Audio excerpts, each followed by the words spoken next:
অন্যদিকে আনার শিকদার বুক কেঁপে উঠল তীব্র যন্ত্রণায়। ছোট মেয়ের এমন অধঃপতন হার পরিণতি তিনি মানতে পারছেন না। অন্যদিকে বড় মেয়ের জন্য তার বুকটা হাহাকার করছে। আশির মাকে তিনি খুব ভালোবাসতেন, তার মৃত্যুতে তিনি মেনে নিতে পারেননি, তাই তো সবসময় নিজেকে কাজের মধ্যে ব্যস্ত রাখতেন। কিন্তু তার জন্য যে তার প্রিয়তমা স্ত্রী সে চিহ্নটা এমন দুর্দশা হবে তিনি তা বুঝতেই পারেননি। আজ নিজের উপর তার প্রচণ্ড ঘৃণা হচ্ছে। তার এই খামখেয়ালির জন্য তার মেয়েটা এমন ষড়যন্ত্রের শিকার হলো। শেষ পর্যন্ত তার ছোট ভাই আর তার বউ এসব কিছুতে সঙ্গ দিল। হ্যারি মাঝে ফারিয়া চিৎকার দিয়ে তার কানে ভেসে উঠল। তার বুকটা মোচড় দিয়ে উঠল। তিনি অনেক কষ্টে নিজেকে স্বাভাবিক করে দরজায় ধাক্কাতে লাগলেন। আশা শিকদার বাহির থেকে দরজা ধাক্কানোর আওয়াজে ভরকে গেলেন। তার মুখে ভয়ের ছাপ স্পষ্ট। ফারিয়ার চুলের মুঠিটা ছেড়ে দিলেন।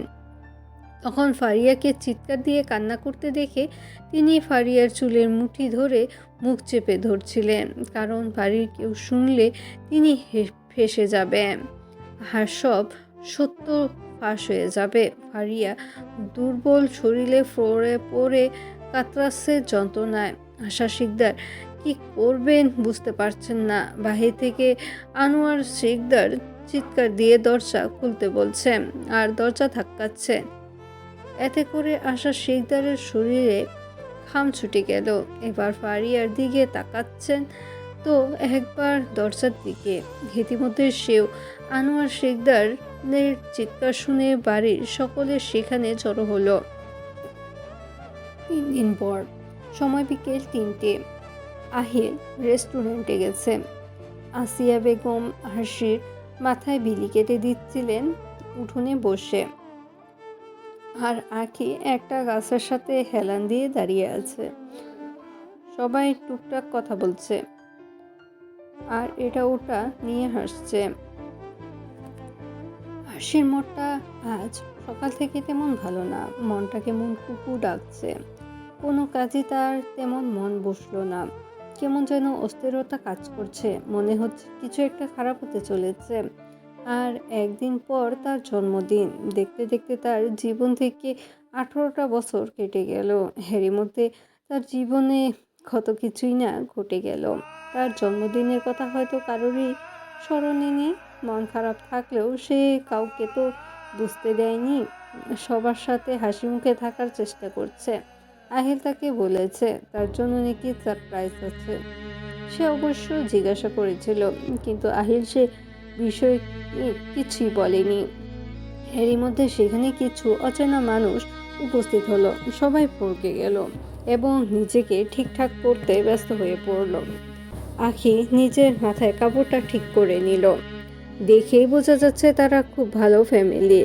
সবার সাজ পোশাকে তা স্পষ্ট, কিন্তু ভেবে পেল না এরা কারা। আরশির নজর হঠাৎ পড়ল ওদের মধ্যে থাকা একটা ছেলের দিকে, যাকে দেখেই সে চিনে ফেলল, কারণ ছেলেটাকে 3 দিন আগে সে দেখেছিল রেস্টুরেন্টে। আর সে অবাক হয়ে একবার একটু জোরে বলে ফেলল, আরে আপনি! আপনাকেও সেই দিন রেস্টুরেন্টে দেখেছিলাম। হ্যাঁ হ্যাঁ, আপনিই ছিলেন। সবাই তার কথায় ভরকে গেল। সবার দৃষ্টি এবার তার দিকে। ছেলেটি এবার মুচকি হাসি দিয়ে মাথা নাড়ালো। আর সে এবার নিজের কাছে নিজে লজ্জা পেল। মানুষগুলো তাকে দিয়ে কেমন ড্যাব ড্যাব করে তাকিয়ে আছে। অন্যদিকে আশের কথা শুনে আখি এবার ছেলেটির দিকে পূর্ণ দৃষ্টিতে তাকালো। লম্বায় কতটুকু হবে আন্দাজ করতে পারল না, কারণ ছেলেটা অনেক লম্বা। ছিমছাম গড়নের বডি, গায়ের রং শ্যামলা, মুখে হালকা চাপদাড়ি, সব মিলিয়ে সুদর্শন পুরুষ বলাই চলে। ছেলেটিও এবার আখির দিকে তাকালো। এতে করে দুজনের চোখাচোখি হলো। ছেলেটি আখির দিকে তাকিয়ে মুচকি হাসি দিল। আখি থতমত খেলো, আর ঘুরে অন্যদিকে তাকালো। এবার ছেলেটির মা মস্করা করেই বলে উঠল, আরে আমাদের মেহমান বলে কি পছন্দ হয়নি? এখানে আর কতক্ষণ দাঁড়িয়ে থাকবো? কেউ তো তাদের ঘরে যেতে বলছেন না। আসিয়া বেগম এবার খুব লজ্জা পেলেন, কারণ তারা যারাই হোক না কেন তাদের দাঁড় করিয়ে রাখা ঠিক হয়নি। তিনি কথার তালে পড়ে ভুলিয়ে গিয়েছিলেন। তিনি এবার ব্যতিব্যস্ত হয়ে বলে উঠলেন, আরে আপা, পছন্দ হবে না কেন? চলুন ঘরে চলুন। আপনাদের ঠিক চিনতে পারিনি তো, ভেবেছি হয়তো অন্য ঘরে এসেছেন। ছেলেটির নাম হলো আদিব। আদিবের মা এবার তার কথায় প্রতি উত্তরে বলল, আরে আপা, উত্তেজিত হওয়ার দরকার নেই, আমি এমনি মজা করছিলাম। আর সে এবার ভাবনায় পড়ে গেল। হেরা তাদের বাড়িতে কেন এসেছে সেটাই বুঝতে পারতেছে না। ঘটনাটা আহিলকে জানালো উচিত বলে তার মনে হলো। সে আর ওখানে দাঁড়িয়ে না থেকে দ্রুত ঘরে চলে গেল আহিলকে ফোন দেওয়ার জন্য।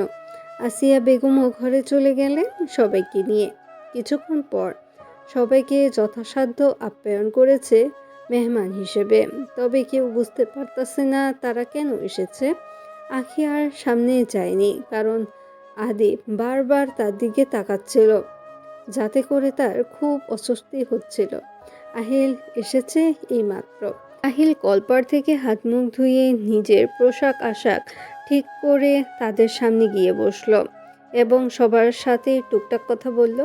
সবার কথা বার্তা শুনে খারাপ লাগলো না, কিন্তু তাদের বাড়িতে আসার কারণ জানা এখন মেইন বিষয়। তারা মোট 5 জন এসেছে। একজন বয়স্ক মহিলা, একজন অল্প বয়সী মেয়ে আদিব, আদিবের বাবা আর আদিবের মা। আহিল এবার একটু গলা ঝেড়েই বলল, আসলে কিছু মনে না করলে একটু খুলে বলবেন আপনাদের আমাদের বাড়িতে আসার কারণ? যদি এভাবে আমার বলাটা ঠিক হয়নি, কিন্তু আমার কাজ আছে, তাই বললে খুশি হতাম। আদিবের বাবা সাফওয়ান মল্লিক তার উত্তরে অন্তত বিনিময়ের সাথেই বলল, হ্যাঁ অবশ্যই, আসলে আমরা তোমাদের কাছে খুব দামি কিছু চাইতে এসেছি বলতে পারো। আহিল অবাক হয়ে বলল। মানে আপনার কথাটা ঠিক বুঝলাম না।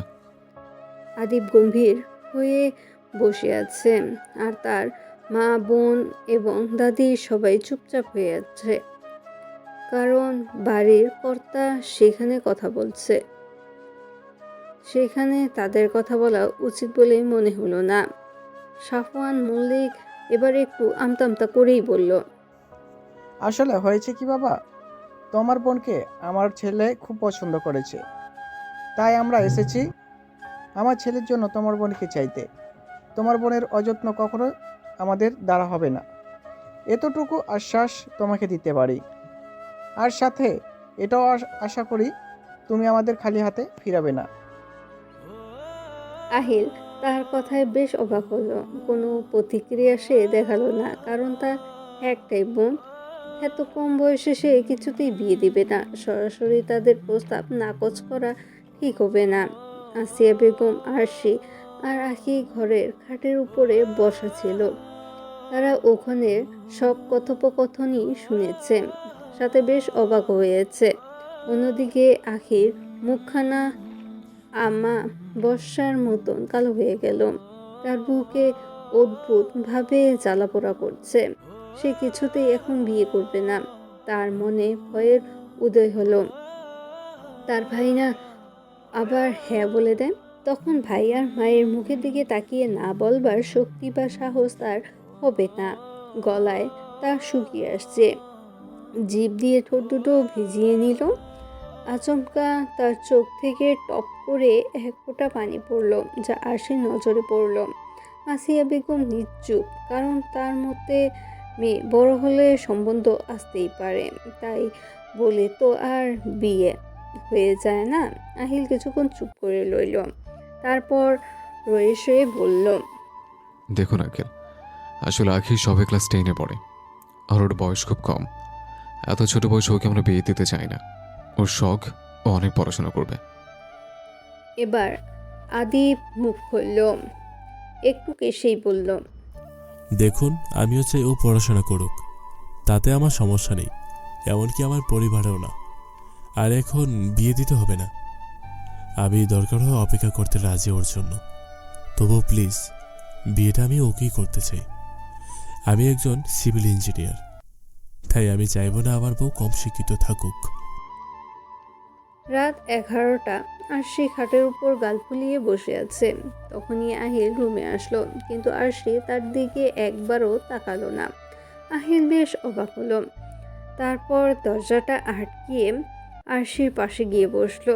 আরশি এবার ওখান থেকে উঠে চলে যাওয়াতে ধরলো, কিন্তু তার আগে আহিল তাকে দুহাত দিয়ে জড়িয়ে ধরে কোলে বসিয়ে তার ঘাড়ে নাক ডুবিয়ে দিল। আরশি কেঁপে উঠল। এবার নিজেকে আহিলের থেকে ছাড়ানোর জন্য ব্যস্ত হয়ে পড়ল। আহিল তাকে এবার আরও শক্ত করে জড়িয়ে ধরল। আরশি এবার চিৎকার করে বলল,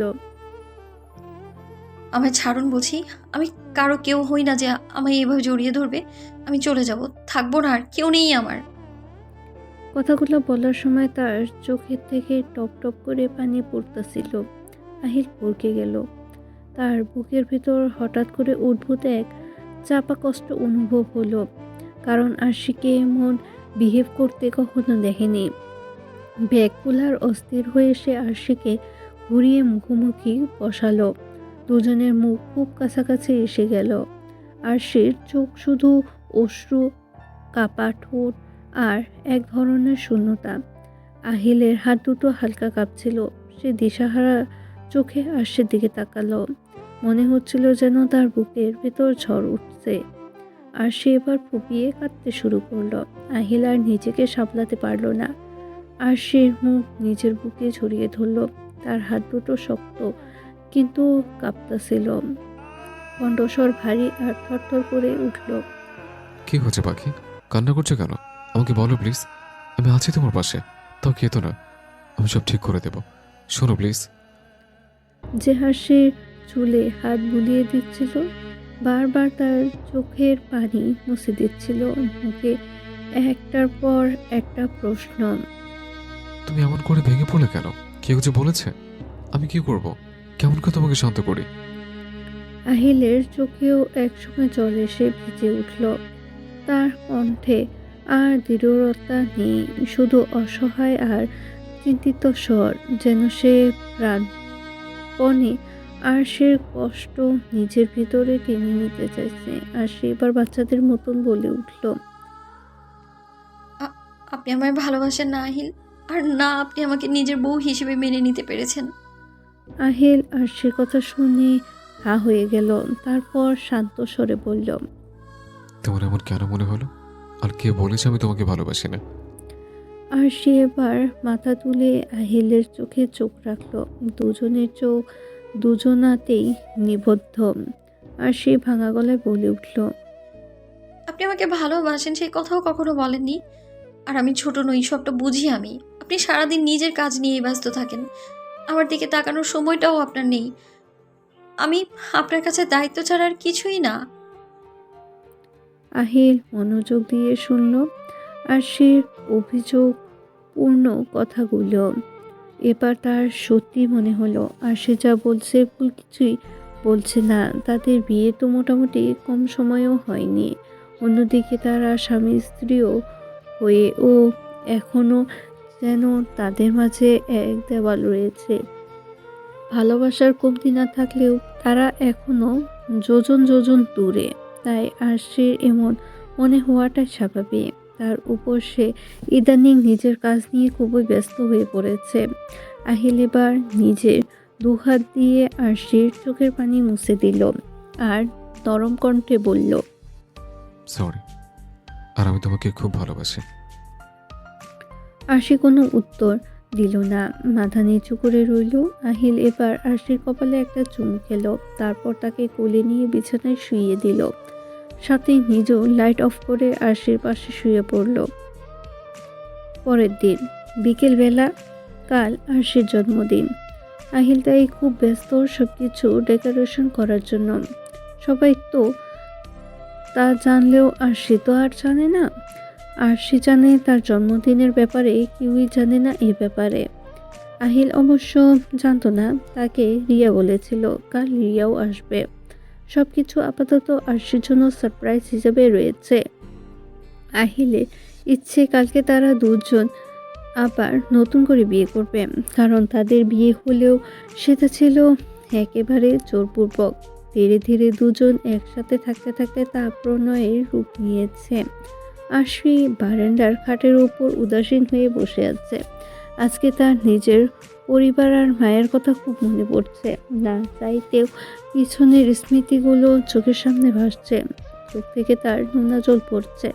হঠাৎ তার মনে হলো তার নাম ধরে কেউ ডাকছে। একটু ভালো করে খেয়াল করে দেখল তার বাবার কণ্ঠ। আর সে এবার মনে কৌতূহল জাগল। তাই আর বসে না থাকিয়ে ছুটে সামনে গেল। বাড়িতে শুধু সে একাই আছে, আর সে সামনে গিয়ে থমকে গেল। তার ধারণায় ঠিক তার বাবাই তাকে ডাকছিল, আর তার বাবার সাথে দাদুও এসেছে। দুজনের চোখ মুখের অবস্থা দেখে আর সে বুকটা ছেদ করে উঠল। আনোয়ার শিকদার এবার করুণ কণ্ঠে বলে উঠলেন, আসি, মা আমার, কেমন আছিস? তার চোখ দুটো ছলছল করছে। আশি বাঘ হারার মতন তাদের দিকে উদ্ভুত দৃষ্টিতে তাকিয়ে আছে।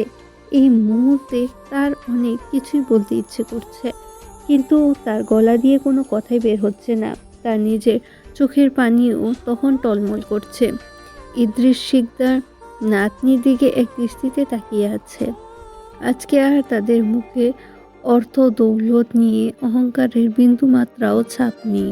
আছে কেবল নিজেদের ভুলের জন্য এক দীর্ঘশ্বাস আর অনুশোচনা। আশির এই মুহূর্তে ইচ্ছে করছে ছুটে গিয়ে তাদেরকে জড়িয়ে ধরতে, কিন্তু অভিমানের কারণে তা করল না। বুকে চাপা কষ্ট নিয়ে তখন সেখানে দাঁড়িয়ে রইল।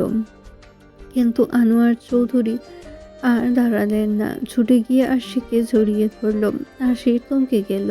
তার মাথা হ্যাং হয়ে আসছে, শরীরের শক্তি যেন ফুরিয়ে আসছে। জ্ঞানহীন মানুষের মতো নিজের বাবার বুকে পড়ে রইল। আনোয়ার শিকদার এবার হু হু করে কেঁদে উঠলেন আর বলতে লাগলেন, আমাকে তুই ক্ষমা করে দে মা, তোর এই বুড়ো বাপটাকে ক্ষমা করে দে। তোর সাথে আমি খুব বড় অন্যায় করেছি মা। আশি কোনো উত্তর দিল না। তার চোখে নীরবতা, অশ্রু। তার বাবার শার্ট ভিজে যাচ্ছে, কিন্তু সে এটা ভেবে পাচ্ছে না তার বাবা এইসব কথা কেন বলছে।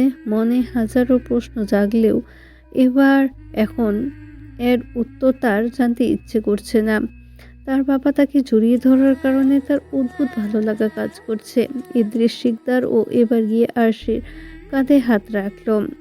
আখি আর আসিয়া বেগম তখন এসে দাঁড়ালো। তাদের হাতে অনেকগুলো শপিং ব্যাগ। তারা অবাক নয়নে তাকিয়ে থাকে। কিছুক্ষণ পর আনোয়ার শিকদার আর ইদ্রিস শিকদার বসে আছে, আর তাদের সামনে আরশি তাদের দিকে তাকিয়ে আছে। কিছুক্ষণ নীরবতা। আনোয়ার শিকদার এবার আশিকে সবকিছু খুলে বলতে লাগলো। ফ্ল্যাশব্যাক। বাড়ির সকলে তখন সেখানে উপস্থিত। সবার চোখে মুখেই তখন চিন্তার ছাপ। লতিফ শিকদার তখন চিন্তিত হয়ে বললেন, ভাই, এমন ভাবে চিৎকার করছো কেন? কি হয়েছে? আনোয়ার শিকদার কোনো উত্তর না দিয়ে তার দিকে চোখ গরম করে তাকালো, যেন পারলে তাকে এই মুহূর্তে হর্ষ করে দিবে। তা দেখে লতিফ শিকদার ভরকে গেলেন। বুঝতে পারতেছে না তার দিকে এমনভাবে তাকাচ্ছে কেন। ইদ্রিস শিকদারও তখন ব্যক্তিগ্রস্ত হয়ে জিজ্ঞাসা করলেন যে কি হয়েছে, সে এমন বিহেভ করছে কেন। আনোয়ার শিকদার চোখ বুজে রইল। রাগে তার মাথা ফেটে যাচ্ছে। নিজের বাবাও কেউ কোনো উত্তর দিল না। আবার দরজা ধাক্কাতে শুরু করলো। তার মনে ঝড় বইয়ে যাচ্ছে। একে একে সবাই তাকে প্রশ্ন করলেও তার থেকে কোনো উত্তর মিলল না। অন্যদিকে আশা শিকদার রুমের মধ্যে গুটিসুটি হয়ে দাঁড়িয়ে আছে। ভয়ে দরজা খুলছে না। সে অন্যমনস্ক হয়ে অনেক কিছুই ভেবে চলেছে। এই সুযোগে ফারিয়া অনেক কষ্টে গিয়ে দরজা খুলে দিল। সবাইকে আচমকা ভরকে গেল ফারিয়ার অবস্থা দেখে তাকে, এবং সবাই নানান প্রশ্ন করতে লাগলো, কিন্তু ফারিয়া কোনো উত্তর দিচ্ছে না, শুধু চোখে পানি ফেলছে। সবাই তাকে সান্ত্বনা দিচ্ছে আর প্রশ্ন করছে। তখন আনোয়ার শিকদার ফারিয়ার দিকে এক নজর ঘৃণার দৃষ্টিতে তাকালো, তারপর তাকে ঠেলে ভিতরে ঢুকে গেল। আনোয়ার শিকদার তাকে দেখে আমতা আমতা করে কিছু বলতে যাবে, কিন্তু তাকে সেই সুযোগটা দিল না। সোজা তার গলা টিপে ধরল আনোয়ার শিকদার, রাগে তার হিতাহিত জ্ঞান নেই। আশা শিকদারের যেন দম বেরিয়ে যাওয়ার উপক্রম। নিজেকে ছাড়ানোর জন্য সে আপ্রাণ চেষ্টা করতে লাগলো, নিঃশ্বাস নিতে পারতেছে না। আনোয়ার শিকদার নিজের সমস্ত শক্তি দিয়ে চিপ ধরেছে, তার গলা ছাড়া পাবার সুযোগ নেই। তিনি এবার রেগে কাঁপতে কাঁপতে চিৎকার দিয়ে বলতে লাগলেন, ডাইনি, আজ তোকে আমি মেরেই ফেলবো। তুই আমার ফুলের মতো মেয়েটার গায়ে মিথ্যা কলঙ্ক লাগিয়েছিস। তোর সম্পত্তি চাই, তাই না? আজ তোর সব শখ আমি মেটাবো। তোকে আজ আমি ছাড়বো না। সবাই তার চিৎকার দিয়ে বলা কথাগুলো শুনে ভরকে গেল, সাথে সবার দৃষ্টি পড়ল তাদের দিকে। ইদ্রিস শিকদার স্তব্ধ হয়ে গেলে, কি হচ্ছে কি হচ্ছে না তার মাথায় কিচ্ছুই ঢুকতেছে না। তিনি আর এক মুহূর্ত না দাঁড়িয়ে ছুটে গেলেন আনোয়ার শিকদারকে ছাড়ানোর জন্য। তার পিছনে পিছনে ফারিয়াও গেল। ফারিয়া এবার চিৎকার দিয়ে কান্না করছে। পুরো রুমে হইচই শুরু হয়ে গেছে। শুধু লতিফ শিকদার আর তিয়াশা সামনে এগোলো না, তাদের দুজনের মনে কো ডাকলো। তাদের সত্যিটা আবার সবার সামনে এসে যাবে না তো? দুজনের মুখ চুপসে গেছে, একজন আরেকজনের দিকে অদ্ভুত দৃষ্টিতে তাকাচ্ছে। অন্যদিকে ফারিয়া আর ইদ্রিস শিকদার আনোয়ার শিকদারকে ছাড়াতে ব্যর্থ। চারজনের মধ্যে এক প্রকার ধস্তাধস্তি শুরু হয়ে গেছে। টেবিলে রাখা ফুলদানিগুলো ওপরে ভেঙে গেছে। ইদ্রিস শিকদার এবার লতিফ আর তিয়াশার উদ্দেশ্যে চেঁচিয়ে বলল, এই তোরা দাঁড়িয়ে না থেকে ওকে ধর। আশা শিকদারের জিভা বেরিয়ে গেছে। অনেক কষ্টে সবাই ছাড়ালো। আশা শিকদার ফ্লোরে পড়ে নিজের গলা ধরে পাগলের মতন করতে লাগলো। সবাই তাদেরকে ভয় পেয়ে গেল, কিন্তু আনোয়ার শিকদারের কোনো প্রতিক্রিয়াই নেই। ইদ্রিস শিকদার এবার রেগে তার গালে থাপ্পড় লাগিয়ে দিলেন। পরিবেশ গুমট। বেশি কিছুক্ষণ পর আনোয়ার শিকদার সবকিছু খুলে বলল। ইদ্রিস শিকদার তা শুনে যেন পায়ের তলায় মাটি সরে গেল। তার বাড়িতে নিজের পরিবারের মানুষের পিছনে পিছনে তো এত বড় ষড়যন্ত্র করলো, আর তিনি টেরই পেলেন না, তাও কিনা সম্পত্তির জন্য। তার চোখ ভিজে উঠল। তিনি উদ্ভুত দৃষ্টিতে সবার দিকে ঘুরে ঘুরে তাকাচ্ছেন। সবাই মাথা নিচু করে রইল তা দেখে। আনোয়ার শিকদার চোখ দুটো বুজে সবাই হেলান দিয়ে শুয়ে আছে। লতিফ শিকদার ও তিয়াশা এবার ছুটে গেলেন। ইদ্রিস শিকদারের পা জড়িয়ে ধরল আর মাপ চাইতে লাগলো, কিন্তু কিছুতেই তার মন গলাতে পারলেন না, কারণ তারা অন্যায় করেছে, শাস্তি তাদের প্রাপ্য। আনোয়ার শিকদার চূড়ান্ত সিদ্ধান্ত নিয়ে ফেললেন। আশা শিকদারকে তিনি তালাক দিয়ে ঘর থেকে বের করে দিয়েছেন, আর ফারিয়াকেও সঙ্গে সঙ্গে বাড়ি থেকে বের করে দেওয়া হলো। লতিফ শিকদার ও তিয়াশার অবস্থাও একই রকম। সবাই একে একে বাড়ি থেকে বের হতে ব্যর্থ হলো। সবাই হাজার আকুতি মিনতি করেও কিছু করতে পারল না। শূন্য হাতে তাদের ঘরছাড়া হতে হলো। অবশ্য লতিফ আর তিয়াশা বের হতে চায়নি। তাদের পুলিশের ভয় দেখিয়ে বের করেছে। শিকদার বাড়ির এখন খালি, ঘরভর্তি মানুষগুলো আর নেই। তাদের বুক হাহাকার করলেও তারা আর ক্ষমা করতে পারেনি ওদের। বর্তমান ঘটে যাওয়া সবকিছু শুনেও আর সে কোনো প্রতিক্রিয়া দেখালো না, কিন্তু মনে মনে সে খুব কষ্ট পাচ্ছে, কারণ মানুষগুলো তারই আপনজন। তার বুক চিরে দীর্ঘশ্বাস বেরিয়ে আসলো। সম্পত্তির জন্য তারা এত কিছু করেছে। যদি আগে জানতো তার নামে সম্পত্তি আছে, জানলে সবকিছু তাদেরকে লিখে দিত। যা কিছু হয়েছে তা তো আর তার সাথেই হয়েছে, এখন সে ফিরে পাবে না তার সেই সোনালি অতীতগুলো। তখন তাকে কেউ বোঝেনি, পাশে পায়নি কাউকে, তবুও এখন তার কোনো আফসোস নেই। প্রতি অভিযোগ, রাগ, কোনো কিছুই নেই। আর সে এবার নির্লিপ্তভাবে বলে উঠল, বাড়ি থেকে বের করে দেওয়া কি খুব বেশি দরকার ছিল?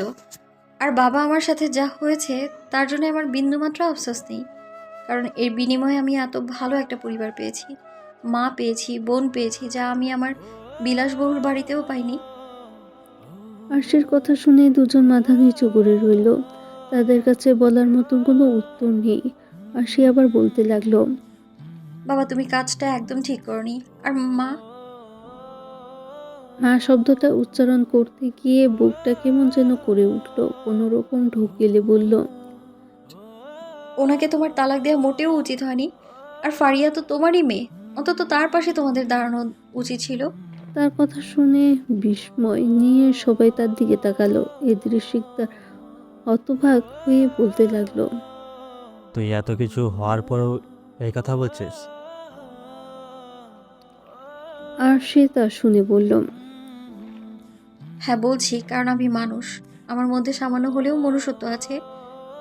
মানুষ আমার খারাপ চাইলে, আমি আমার ক্ষতি করলে আমাকেও কি তাই করতে হবে? তাহলে তাদের আর আমার মধ্যে পার্থক্যটা কি রইল? কেউ আর কোনো কথা বলল না। রাতে আহিল আসলে দুজনকে দেখে অবাক হয়। দুজনই অবশ্য নিজের করা ভুলের জন্য ক্ষমা চেয়েছে। আর সে তেমন কোনো উত্তর দেয়নি।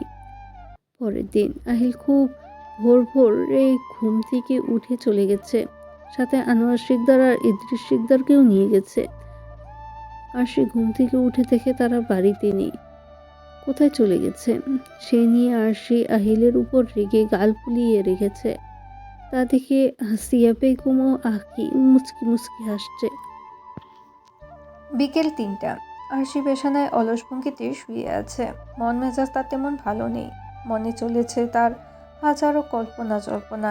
কিছুক্ষণ পর পর এপাশ ওপাশ করছে, আবার উপরে ফ্যানের দিকে তাকাচ্ছে। শুয়ে থাকতেও তার ইচ্ছে করছে না, কিন্তু এছাড়া তার আর কোনো কাজও নেই।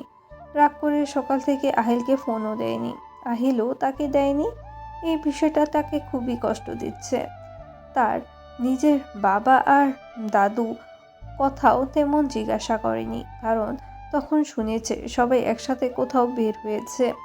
আজকে আসিয়া বেগম ও আঁকিও তাকে তেমন পাত্তা দিচ্ছে না। এই বিষয়টা তাকে আরও বেশি পীড়া দিচ্ছে। খুব কান্না পাচ্ছে তার।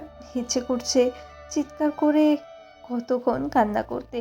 কান্নার কথা মনে হতে তার চোখের পানি টলমল করতে লাগলো, যেন এখনই টুপ করে পড়বে। সে ঠিক করেছে আজ আর কারোর সাথে কথাও বলবে না। এরই মধ্যে সেখানে তড়িঘড়ি করে আঁকি আসলো।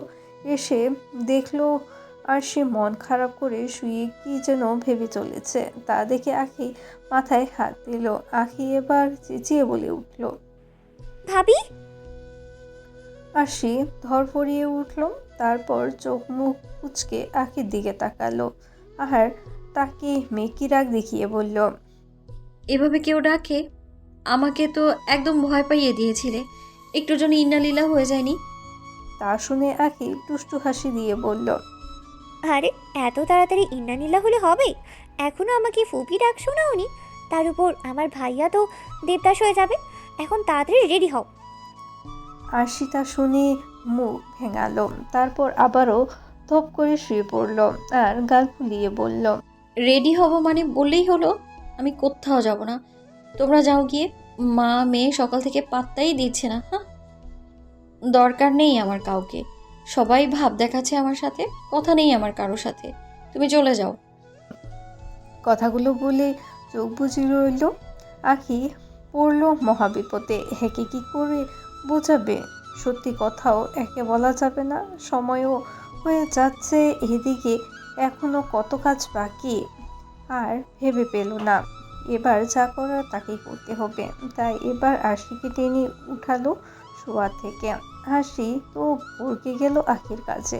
কিছু বলতে নিলে আঁকি তাকে কোনো কথা বলতে দিল না। এক প্রকার জোর করেই তাকে রেডি করালো। আশিও হাল ছেড়ে রেডি হয়ে নিল। তারপর তিনজনে বেরিয়ে পড়ল। আশি অনেক জিজ্ঞাসা করলো তারা কোথায় যাচ্ছে, কিন্তু কেউ কোনো জবাবই দিল না। পার্লার। আশিকে নিয়ে একটু বিউটি পার্লারে আসলো দুজনে। আশি অবাক হয়ে দুজনের দিকে তাকালো। আজ হচ্ছেটা কি তার সাথে বুঝে উঠতে পারছে না। সবার এমন আজব ব্যবহার দেখে তার মাথায় হাজারো প্রশ্ন কিলবিল করছে, কিন্তু সে বুঝে গেছে এরা তার কোনো প্রশ্নেরই উত্তর দেবে না। তাই নতুন করে আর কাউকে কিছুই জিজ্ঞাসা করলো না। দেখে যাক কী করে তারা। কিন্তু তার ধৈর্য কুলাচ্ছে না, মন আনচান করছে সব কিছু জানার জন্য। তার চোখে মুখে বিরক্তির ছাপ স্পষ্ট। তারা এবার সবাই পার্লারের ভিতরে গেল। আগে থেকে সব কিছু ঠিকঠাক করাই ছিল, পোশাক আশাক এখনই রাখা আছে।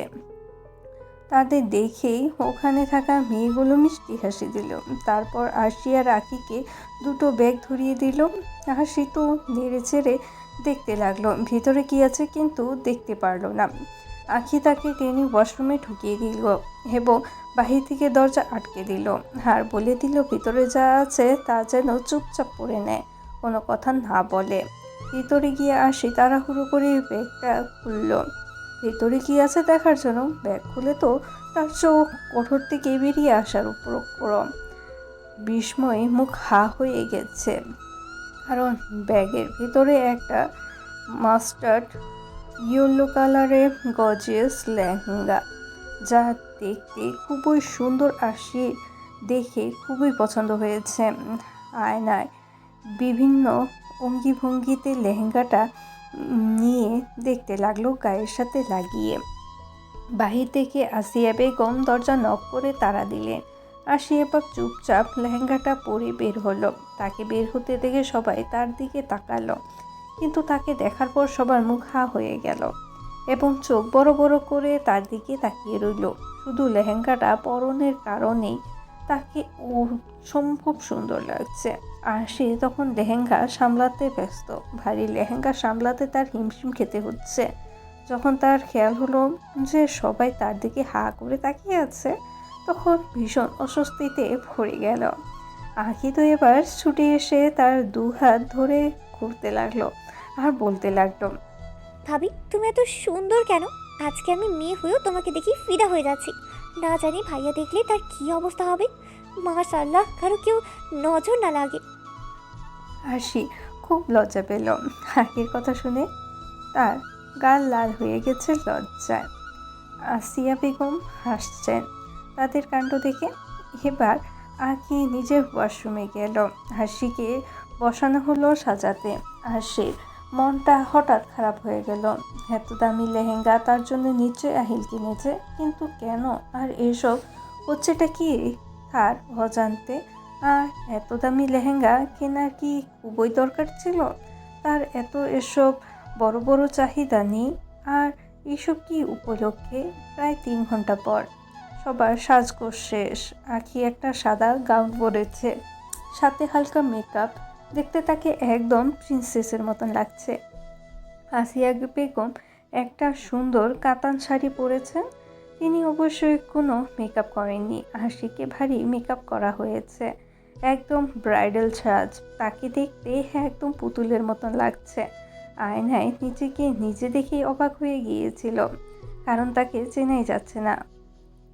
মনে হচ্ছে সম্পূর্ণ এক নতুন মানুষ। আরশির মন অশান্ত, তার মনে শান্তি লাগছে না। এত কিছু সে হজম করতে পারছে না, হাসপাস করছে সে।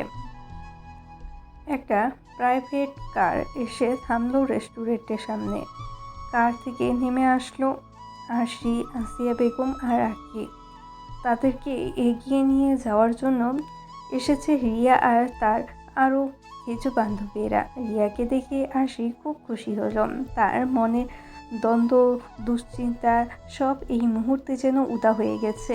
চোখ মুখে তার খুশির ঝিলিক। রিয়া হাসি মুখে এসে আরশিকে জড়িয়ে ধরল রেস্টুরেন্টের ভিতরে। আরশি চারদিকে চোখ বুলালো, কিন্তু কাঙ্ক্ষিত ব্যক্তির দেখা কোথাও মিলল না। তাকে না দেখতে পেয়ে মনটা হতাশায় ভরে গেল। সাময়িক স্বস্তি পেল রিয়াকে দেখে, কিন্তু ভিতরে একটা অজানা টেনশন তার শান্তি নষ্ট করছিল। গলা শুকিয়ে আসছে, কারো কথাই তার কানে পৌঁছাচ্ছে না। সবাই সেজেগুজে আছে এখানে, হচ্ছেটা কি? তাকে তো বউ সাজানো হলো, কিন্তু তার জামাই কোথায়? এই প্রশ্নটি বারবার তার মনে ঘুরপাক খাচ্ছিল। আহিলকে এক নজর দেখার জন্য মন আনচান করছে। সবাই যে যার মতন হাসি ঠাট্টায় ব্যস্ত, আর হাসি নিজের চিন্তায় ডুবে। মনটা অশান্ত মনকে শান্ত করতে সেখানে আর একটি মুহূর্ত দাঁড়ালো না। লেহেঙ্গাটা দুহাত দিয়ে আঁকড়ে ধরে সে দৌড়াতে লাগলো। রিয়ার বন্ধু রুমি চেঁচিয়ে উঠল, আরে চলে গেল তো। তারপর বাকিরাও আরশির পিছু নিল। দরজার কাছে দাঁড়িয়ে থাকা ছেলেমেয়েরা একে অপরকে ইশারা করলো যেন নিজেদের কাজ মন দিতে পারে। আরশি দৌড়াচ্ছিল, তার ভিতরে উত্তেজনা ঢেউ উঠছিল। ভিতরের রহস্যটা দেখতে তার এক অদ্ভুত আগ্রহ কাজ করছিল। দরজার কাছাকাছি আসতেই তার উপর ফুলের বর্ষণ শুরু হলো। তার শরীর ওখানে জমে গেল। বিস্ময়ে চোখ দুটো বড় বড় হয়ে গেল। তার বুকে কেমন ধীরিম ধীরিম আওয়াজ করছে। তার এই মুহূর্তে কেমন অনুভূতি হচ্ছে তা ভাবা প্রকাশ করার মতো না। তার এই মুহূর্তে কেমন অনুভূতি হচ্ছে তা ভাষায় প্রকাশ করার মতো না।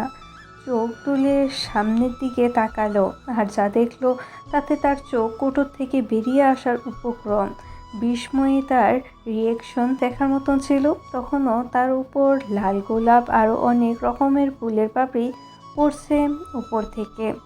আজকে রেস্টুরেন্টটা যেন নতুন রূপে সেজেছে। বিশাল রেস্টুরেন্ট যেন আজ ফুলের সমাহার, যেন খুব যত্ন করে সাজানো হয়েছে। প্রতিটা দেওয়াল নানা রকমের লাইটিং আর ফুলে ঘেরা। এক সাইডে খুব সুন্দর করে স্টেজ সাজানো হয়েছে, যা দেখতে চমৎকার লাগছে। ভিতরে মেহমানরা উপস্থিত, সাথে তার বাবা ও দাদাও দাঁড়িয়ে আছে। তার আসার সাথে সাথে সবাই হৈ হৈ করে উঠল আর হাততালি দিতে লাগলো।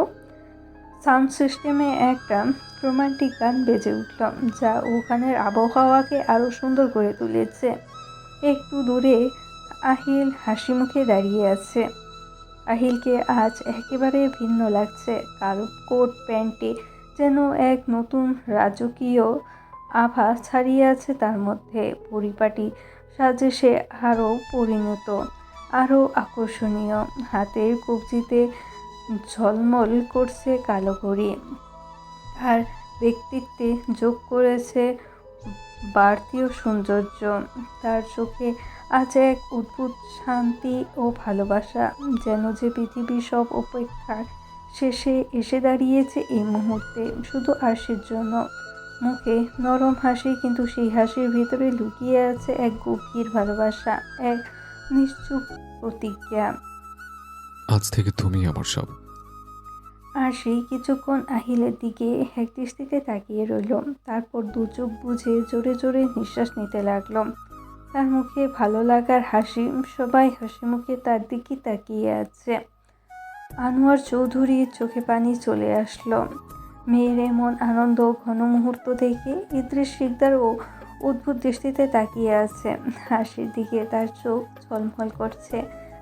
আহিল এক কোণে দাঁড়িয়ে নিজে প্রয়ণীকে দু চোখ ভরে দেখছেন। তার দু চোখে তৃষ্ণা যেন মিটছেই না। তাদের প্রণয়ের শুরুটা একটু অন্যরকম ছিল। তার চোখ থেকে এক ফোঁটা পানি গড়িয়ে পড়ল না, এ কষ্টের নয়, বরং আনন্দের কান্না। তবে একটা আফসোস তার রয়েই গেল। আজ তার এই আনন্দ ঘন মুহূর্তে তার বাবা অনুপস্থিত। আজকে সে কিছুটা হলেও পেয়েছে নিজের ভালোবাসা মানুষের মুখে এক টুকরো হাসি ফোটাতে, তাকে চমকে দিতে। আজকে তার আনন্দের দিন। সে আজ তার ভালোবাসাকে আপন করে নেবার দিন। সেই ভালোবাসা যা তার জীবনে অনাকাঙ্ক্ষিতভাবে এসেছিল, যা এখন তার বেঁচে থাকার কারণ। সে চায় এই ভালোবাসাকে নিয়ে যুগ যুগ কাটাতে। কটা মেয়েই বা পারে রাজপ্রাসাদ ছেড়ে কুড়ে ঘরে থাকতে। একটা বেকার ছেলে স্বাবলম্বী হওয়ার কারণ হতে তার চোখে ভেসে উঠল সেই মুহূর্তটা অতীত। আশি ঢাকা যাওয়ার আগের দিন। আশি চিন্তিত হয়ে বসে আছে খাটের উপর পা দুলিয়ে। আহিলকে তখনও বলা হয়নি সে ঢাকায় যাবে কোচিংয়ের জন্য। কিভাবে বলবে এই ভাবনায় তাই কেমন অস্বস্তি লাগছে। আহিল তখন আসলো আর এসে অবাক হলো আরশির চিন্তিত মুখ দেখে। কোনো কথা না বলে সোজা আরশির পাশে গিয়ে বসলো। আরশি দেখলো আহিল তার পাশে বসেছে। কিছু বলার জন্য সে হাসপাস করতে লাগলো।